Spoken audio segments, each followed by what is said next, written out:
Why, Heidi ho, Heidi ho. So, I want to talk about the indoctrination system that everybody is following right now. The system of control created by the creditors, who are basically the Erev Rav, the wicked multitude, the mixed multitude, the ones that have you bowing down to a golden calf, Wall Street, the ones that actually believe they have a right to rule over you, to govern your mint, your mind,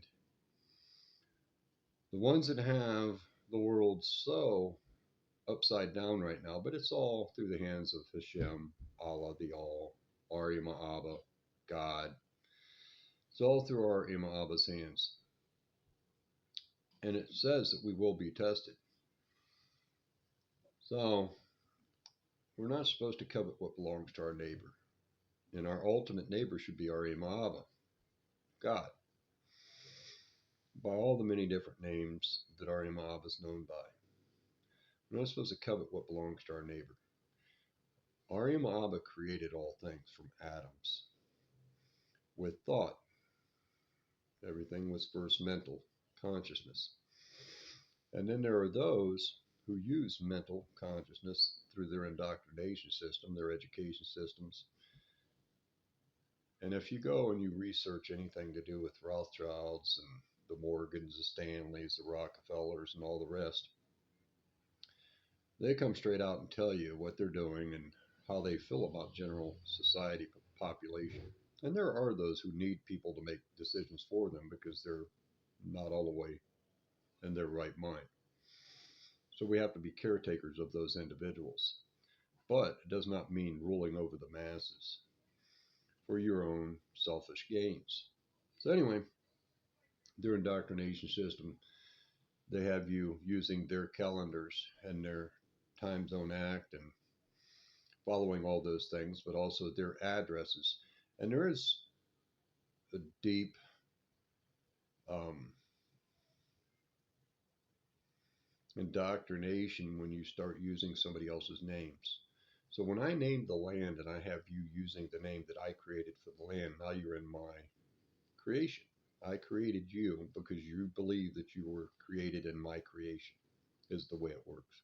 So anyway, the whole system, what makes it sick, is they have men believing that pieces of paper are where their authority comes from and what gives them authority or power or a right, not our God-given rights. So look at a marriage. People get a marriage license. And that's the union of two trust accounts, Social Security trust accounts. That's what that merger is, marriage. So when you get a document and you get a marriage license, what you're doing is you're taking two souls and trapping them in a document, docking their minds.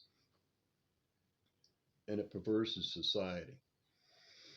So men and women no longer look at things as a covenant. So it used to be what was known as common law marriage.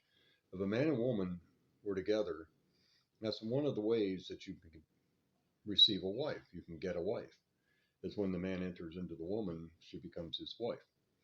And people recognized that years ago. And society, the world, has walked away from that because the creditors have got everybody indoctrinated in this system where they believe that it's a piece of paper. And the evidence that it's not the paper is if you never consummate the marriage, the man never enters into the woman, the marriage can be annulled as if it never happened. Paper has no value. You give the paper value. Same with a degree. The degree doesn't have a brain. You seek knowledge and wisdom and gain knowledge and wisdom. That's the Wizard of Oz giving you a piece of paper. So a man can be very wise and full of knowledge and not need a piece of paper to prove it. His proof is in the work of his hands and his actions. That's the evidence that he's educated himself. He doesn't need a piece of paper. Anyway, those creditors capture souls. That's their whole game, is to capture souls. And you'll hear them. They say things straight out. Most people miss it because they don't listen. Anything that's a trespass, you need to question. So when a man says, we captured the souls, we captured 1 million souls in Iran or Iraq, places named by the bankers, when they say something like that, it has to do with their legal fiction. So they believe that if they give one man some of their debt notes, their legal fiction, that they get to capture all the other people on the land. Because the man that you call your prime minister or your king or prince or whatever, he made a deal with the bankers. So now the bankers get to own everybody on that portion of land. That's how it works, which is evidence of psychopathy and sociopathy, narcissistic personality character traits, that they believe they can own everybody because they made a deal with one man. And then if those men decide they don't want to make deals with the all caps, the United States, which is a corporation owned by the bankers, if they don't want to make a deal, then what they do is they off those leaders.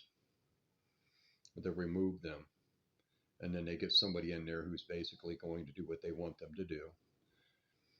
But anyway, so recently we celebrated that Memorial Day, and these are the men that freed us. Well, that's ungodly. Everything is through the hands of our Ima'aba, and we will be tested who we put our faith in. But that's not something to be celebrated. So when you think of all the graves of fallen soldiers, those would be individuals like myself that enlisted in the military and thought they were doing the right thing. Basically, those are individuals who were indoctrinated by the bankers to forfeit their life for their for-profit wars, because it's always over profit. It's always got to do with profit. That's why the United States Title 28 corporations all around the world got their military bases all around the world, because it's all got to do with profit. Stilling the aggregates and the oil and things from the land, from different portions of this great big farm that we live on. So they'll go to war to profit themselves. It's not to profit the people.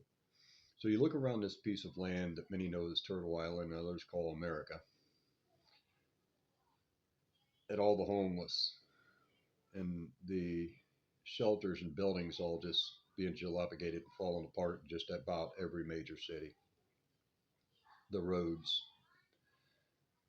all the roads that we have to travel on. You look at all these things, you say, well, where is the profit going?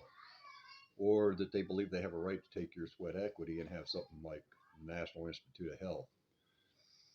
And you're supposed to fund those organizations. And then when they find a cure for something or a medicine, instead of giving it to the people and the profit to the people, they sell it to a private organization. So it's all got to do with kickback and their buddies making money, the drug pushers, the pharmaceutical industry. So they give the drug or whatever to the pharmaceutical industry, and the pharmaceutical industry makes money off of it. They make a profit. But the funny thing is it's a circle. As long as the bankers' banknotes are going and they're making more and more banknotes and more banknotes are moving, the circle's just getting bigger and bigger and bigger and bigger, and they need more and more banknotes to keep it going, and more souls trapped to keep it going. So the whole system is wicked. But yeah, our Ima'aba does control everything. But our Ima'aba also builds nations up just to use the kindling for their fire. Because by nature, the reptilian mind is wicked.